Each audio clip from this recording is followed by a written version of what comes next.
Welcome to Old Man Gaming, the series where I nerd out on video games, from my Gen X youth starting with early platforms like Pong and the TRS-80, through today with Xbox and PlayStation.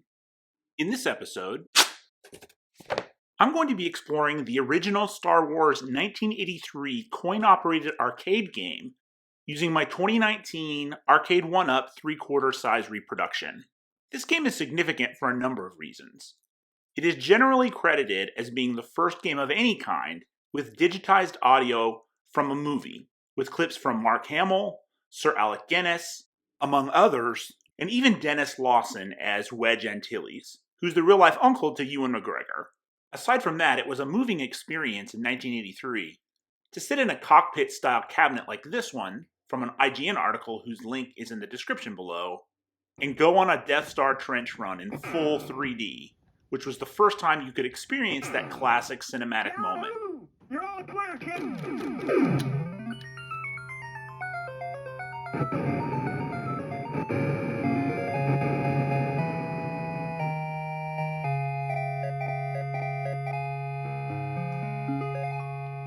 You may have noticed that this game looks a lot different than its early 80s coin-op or even home console counterparts. And that's because it was among the first games to use color vector graphics as its base. Color what now? The blocky 70s games like Skydiver, shown here that I featured earlier in this Old Man Gaming series, were limited by memory and compute because of how expensive it was to mass produce them at the time. That quickly gave way to a more refined technique we used to call raster graphics, which used smaller pixels to draw an individual animation frame. Each frame was called a sprite, and a set of all the sprites for a particular character in a game was referred to as a sprite sheet. Here's the sprite sheet for Mario in Donkey Kong. These 32 images, and if you know anything about how computers work, you know why it's 32 and not 33 or some other number, represent every movement that Mario has in the original Donkey Kong game. Individual sprites are inserted onto the screen in a particular order to give the appearance of continuous movement, just like the cell of an animated cartoon. This is what gave video games their cartoonish look for so many years. As an example, this sprite and this sprite, when combined in a certain order, give Mario the appearance of walking to the right. Contrast that with Star Wars' use of vector graphics. Instead of having sprite sheets, each line on the screen is drawn from a set of coordinates that can be manipulated over time. The 1983 result was much smoother, albeit with limited coloring. Every game object is composed of a set of lines to create geometric shapes. Given the computing and memory limits at the time, these shapes have no decorated surfaces but are shown as black, which for the storyline of this particular game was just fine. If I stop the action, you can see that the X-Wing lasers are transparent, with the decorations of the Death Star trench being visible through them. But notice how this line-drawn technique provides the 3D experience, which was especially immersive during that Death Star trench run phase. And it turns out these techniques form the basis of modern photorealistic 3D games. To see an interim step, look at this clip of 2003's Jedi Knight Jedi Academy. With 20 years of technology after the original Star Wars coin-op, you can still clearly see the characters are composed as a series of geometric shapes, but now with surfaces on them that give them richer dimension. Not as rich, however, as this Fortnite clip from a few weeks ago, where now the geometric shapes are so small and so varied, your eye can't see the edges like you could in Jedi Academy. I've built some retro gaming systems out of spare parts from my tech job, and most 80s coin-ops emulate well on platforms like RetroPie. But I got the 2019 Arcade 1-Up 3/4 size reproduction of Star Wars largely because of the unique controller. It had a particular feel that was core to the gameplay and worth the price. The Star Wars coin-op gameplay was a little different than other games of the time. The first decision you had to make was what difficulty level to start at.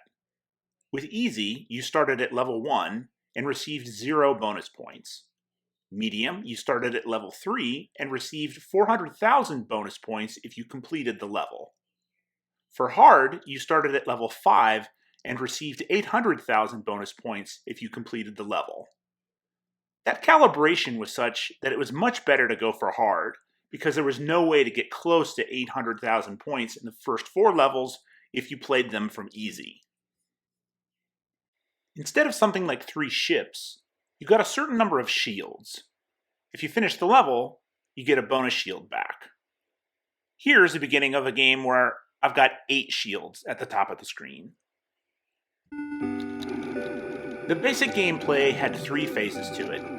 Phase 1 has you in a dogfight with TIE fighters. Phase 2 has you fly along the surface of the Death Star, shooting the white tops of towers, and if you shoot enough of them, you get a bonus. Phase 3 is the famous Death Star trench run, and if you complete it, quote, using the Force, meaning without firing a shot except for the last torpedo in the exhaust port, you also get a bonus. Here's some full gameplay on the hard difficulty setting, and it only takes about 3 minutes given how difficult it is. You might notice in this first phase, it's less about shooting the TIEs than it is about shooting their bullets so that you don't take shield damage, and I've already taken 1 shield damage down to 7. They come at you pretty fast and furious here.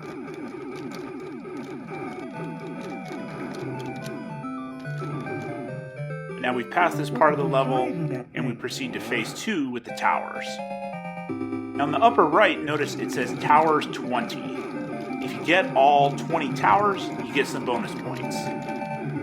The trick here is, if you steer in one direction a little bit more severely than the other, you can kind of outrun the fireballs as they're shooting up at you. At some point you have to double back to get the rest of the towers, but it's a way to save some shield without having to shoot the fireballs constantly.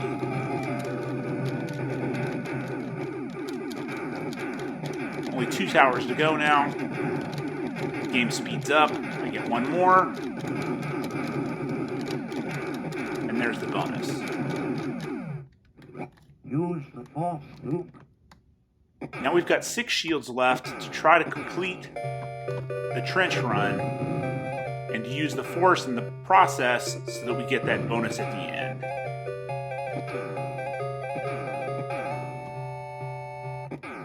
There's really 4 elevations here that you can fly the X-Wing to avoid the barriers and the fireballs.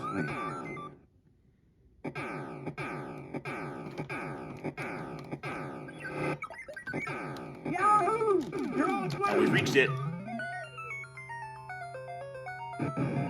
So we get the bonus for using the Force, we destroyed the Death Star, and cycle back to the first phase again, now on level 6.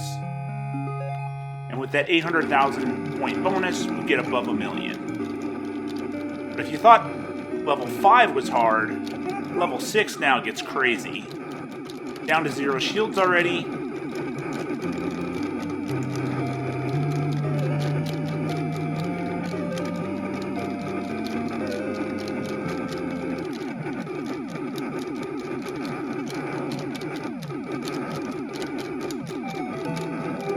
And at some point you just can't keep up. Remember, the Force will be with you, always.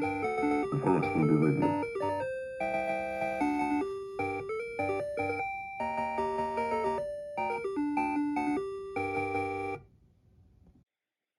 Atari came out with a conversion kit where you could take an existing Star Wars machine and convert it into an Empire Strikes Back machine when that came out. And that was like changing the decals and changing the motherboard or a couple of chips. It had 3 phases as well. One of them, you fought in a snowspeeder in the Battle of Hoth.